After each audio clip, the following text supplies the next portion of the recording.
random facts tungkol sa mga lalaki. Siguradong magagalit sa akin ang mga lalaki sa sasabihin ko sa huli. Gusto ng mga lalaki ang pinupuri sila kasi bihira silang makarinig nito. Kapag nagpapahinga ka sa dibdib ng isang lalaki, parang buong-buo na mundo niya.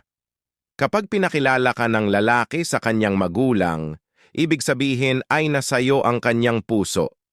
Madaling maging komportable ang mga lalaki, kaya pag napansin mong kunti na lang siya kung mag-effort para sayo. Ibig sabihin ay komportable na siya sayo. Kapag inamin ng lalaki na may nararamdaman siya sayo, tapos bigla siyang di na nag-chat, ibig sabihin ay gusto niyang ikaw naman ang unang mag-chat. Pag gumawa ka ng kasalanan sa isang lalaki at pag tinanong mo siya kung okay lang ba siya, sasabihin niya na okay lang at di masakit.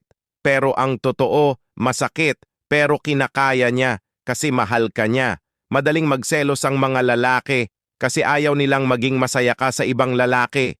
Karamihan sa mga lalaki ay gusto sa isang babae ay maganda, may kumpiyansa sa sarili at maasikaso sa kanya. Follow for more.